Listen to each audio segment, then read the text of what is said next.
G'day guys, my name's Dave and welcome to another Guitars Ready Hero song tutorial. In this lesson, I'm going to teach you how to play Snow Heyo by the Red Hot Chili Peppers. Now this iconic riff is quite tricky, but it's an awesome workout for your fingers and for your picking hand. For the basics, we'll just need our guitar and standard tuning and we won't need a capo. If you want to master your chords back to front, then be sure to head over to guitarsreadyhero.com to pick up my free guitar ebook. Or if you're fairly new to guitar and you're looking to build a strong, solid foundation whilst having fun, then check out the Guitars Ready Hero Premium membership and course. I'll leave a link to it in the description below. Let's jump into the lesson. Let's start with the main riff of this song, and this is 2 lines of tab here. We're going to start with a partial G sharp minor chord shape. So we're just taking a few notes from a regular G sharp minor bar chord like this. We're going to play that with our middle and ring finger on the 6th frets of the 5th and 4th string, and our index finger reaching to the 4th fret of the 3rd string. So let's break this chord into 2 different picking sections. So for the first little section, there's 4 plucks. We're going to pluck the 5th, 4th, 3rd, and then back to the 4th. Now personally, I like to pluck this with a down, down, up, down. When I watch John play it live, he actually uses alternate picking the whole way through. So he does it like this, down, up, down, up. But personally, I like to go down, down, up, down. So after that first half, we're going to lift our middle and ring finger. You're going to pluck the 3rd string and hammer on and pull off your ring finger onto the 6th fret of that 3rd string, like that. After that hammer on, your ring finger will come instantly back onto the 6th fret of the 4th string, and then back to the 3rd string. And I like to pluck this with a up, down, up. Pair that with the first half and it'll sound like this. And again, my suggested picking pattern is below, but you could use alternate picking if you wanted, which would sound like this. Now the next chord shape is an E, so it's similar to our G sharp minor shape that we had, except we're going to now use our pinky finger here on the 7th fret of the 5th string. So you can now remove your middle finger from that 5th string. This is a little bit of a stretch for some people, but my suggestion is to angle your hand at sort of a 45-degree angle and then curl your fingers in like that. If you go front on, you're going to be bending your wrist quite a bit in order to get that stretch. So it's not as comfortable as having your hand at a 45-degree angle and curling your fingers in like this. Now in terms of picking pattern, it's identical to our G sharp minor chord. So down, down, up, down for the first bit. And then we're going to do the exact same thing where we lift the fingers off the 5th and 4th strings and we're going to pluck the 3rd string, hammer on, pull off with your ring finger, and ring finger comes back onto the 6th fret of the 4th string and 1 more stroke on the 3rd string. So the second half and together with the first half. That's the first bar in total, which sounds like this.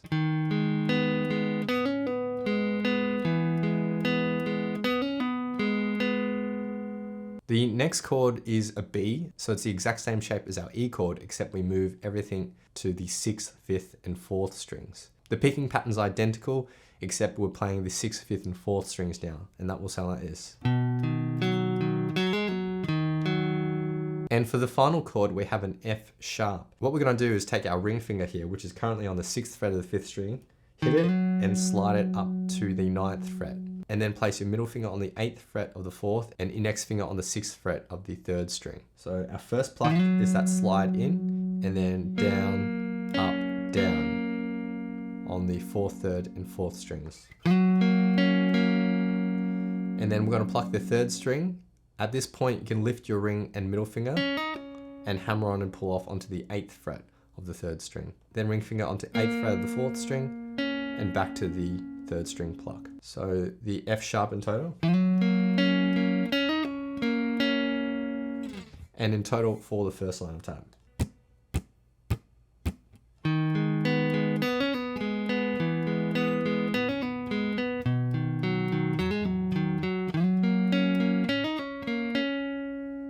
Now the second line of tab is almost identical to the first line of tab except for the final chord shape. So to play that, just your ring finger on the 6th fret of the 6th string and index finger bars across the 4th frets of the 5th and 4th string.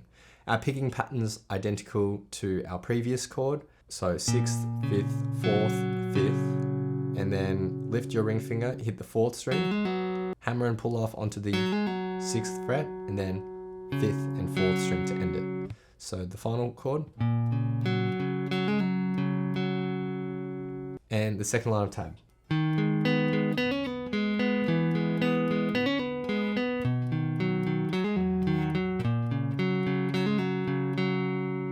And in total, the intro will sound like this along with the metronome. When you practice this yourself, I would really suggest taking this riff at a really slow speed and then working your way up in increments of 5 BPM at a time. This studio recording tempo is very fast and you can get easily fatigued. So this is a riff you should really practice slow and then build up. Now with my metronome clicks, I'll have them clicking at every 8th note. So 1 and 2 and 3 and 4 and I'm doing that so that there's more clicks to lock into when you're practicing this. If you're practicing this at a super slow speed and your clicks are really far apart, then it makes it a little harder to lock into. So that's why I've doubled the amount of clicks to 8th notes. One little tip is that the hammer-on pull-off will always occur on the 2 and the 4 beat, like this. 1 and 2 and 3 and 4 and 1 and 2. Notice how those hammer-ons were always on the 2 and the 4 beat.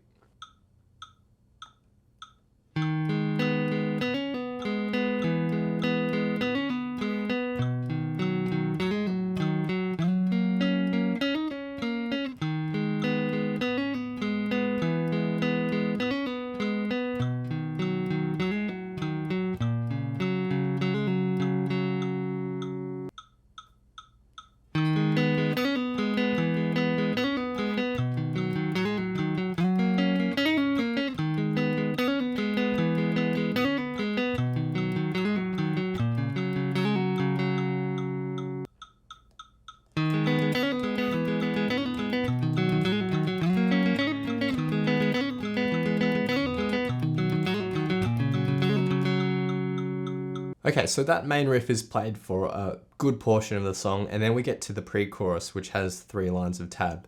Now what we're going to do is play essentially an E chord, but it's just the 2 notes of the E chord. We have the root note, which is that 7th fret of the 5th string, and we're going to play the spread third. So it's the 3rd above the E, but an octave higher.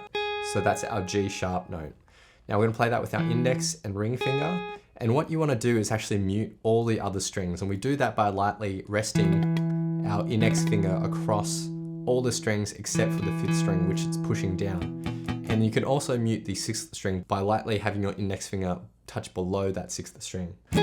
So this is our E. Now we're going to more or less just strum this at 16th notes. So 1 E and a 2 E and a 3 E and a 4 E and a. So it's that continuous 16th note strumming. Now in the second bar, on the upbeat after the 3, we're going to shift up to 9th and 11th fret. And on the final upbeat after the 4, we're going to shift up to the 11th and 12th fret. So we're just sliding our fingers up. And that will sound like this. 1 E and a 2 E and a 3 E and a 4 E and a. And the first line of tab.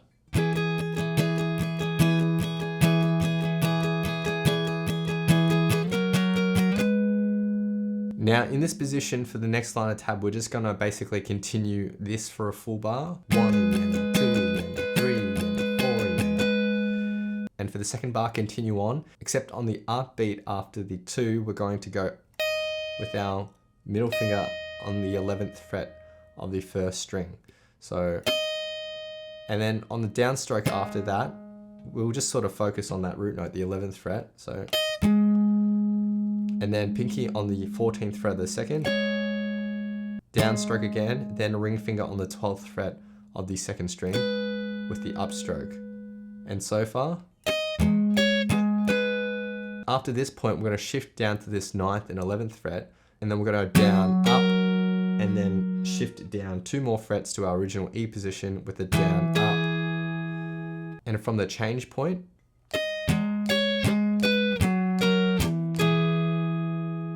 and that bar.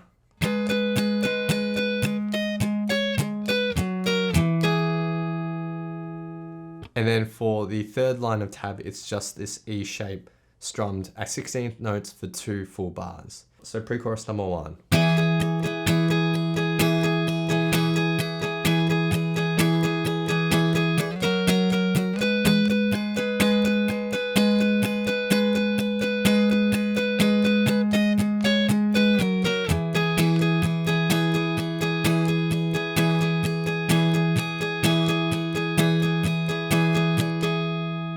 Then we get to the chorus, which is pretty simple because we just have 3 chords. We're going to start with the B chord. You can play it like a B bar chord shape like this. So similar to an F bar chord shape, but just moving that root to the B note. So that's our B chord, but I'm going to play it like this with my thumb reaching over the top to hit the 7th fret of the 6th string. And the index finger just moves down to the 7th fret of the 2nd string. So that's how I'm going to play my B chord. And then we're going to go to an F sharp. So index finger on the 9th fret of the 5th string and ring finger just barring across the 11th frets of the 4th, 3rd and 2nd string. Now we want our 6th string muted as well, and we can do that by lightly touching underneath it with the index finger. So that's our F sharp. Again, we're just strumming at 16th notes here. So 1 and a 2 and a 3 and a 4 and a 1 and a 2 and a 3 and a 4 and a... And then we're playing a C sharp minor at 11. So again, we're going to use our thumb to reach over the top to hit that C sharp note. So that's the 9th fret of the 6th string. Ring finger on the 11th fret of the 4th string. Index finger bars across the 9th fret of the 3rd and 2nd. And pinky onto the 11th fret of the 1st. And I use my free middle finger here to lightly touch the 5th string so that that doesn't ring out. And that's just strummed for 2 full bars. So the chorus just sounds like this.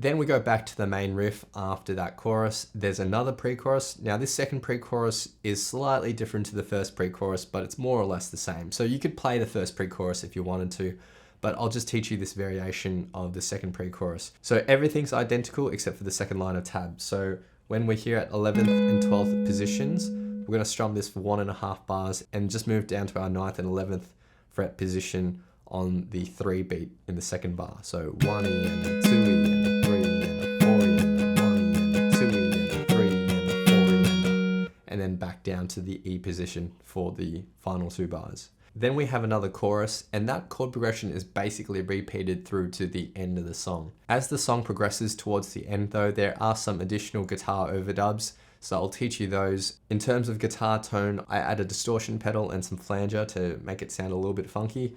So this is the first lead riff. We're going to play a B triad like this. So it's the same as the D chord shape, but we're moving it up so that our ring finger is on the B note here, the 12th fret of the 2nd string.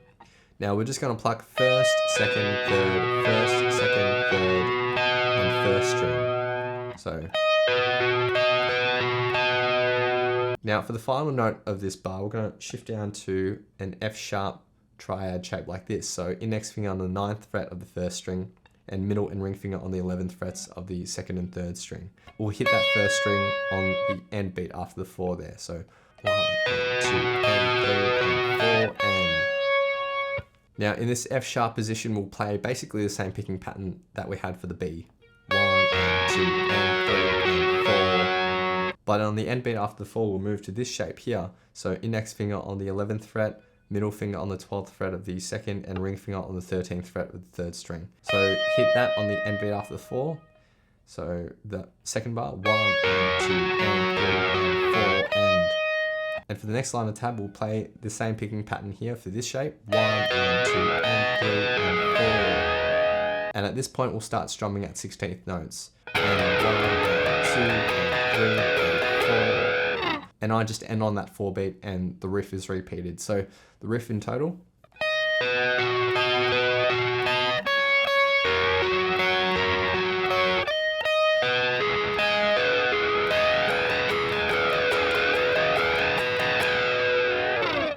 Now finally for the outro, there's some bends here. The first bend is at 9th fret of the 3rd string. So we'll play that with our ring finger, and index finger will be on the 7th fret of the 2nd string. Now we're going to hit these 2 strings, but just bend the 3rd string with our ring and middle finger. Now what you want to do is bend so that this 3rd string note matches the 7th fret note of the 2nd string.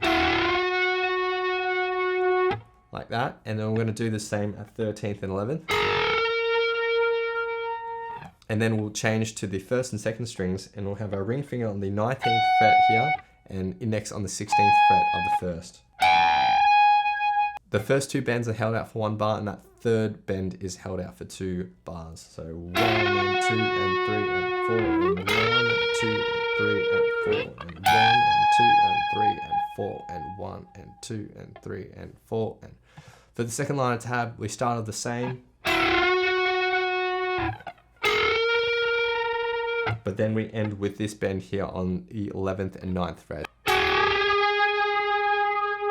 And those are all the guitar parts for this song really. For that outro though, you could just play those main chords in the chorus until the very end, where you end on a C sharp minor at 9. So now I'll be doing a full playthrough of the song, and I'll have a vocal track on top for some context. Feel free to play this back as many times as you'd like to practice, play along to, and see how you go.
Thanks so much for watching. If you've enjoyed this lesson, then I know you'll absolutely love these other lessons too. So hit the link here, or if you want to grab a copy of my free guitar ebook, then head over to guitarzerotohero.com or click the link here. Thanks so much, and I'll see you guys next time on Guitar Zero to Hero. Cheers.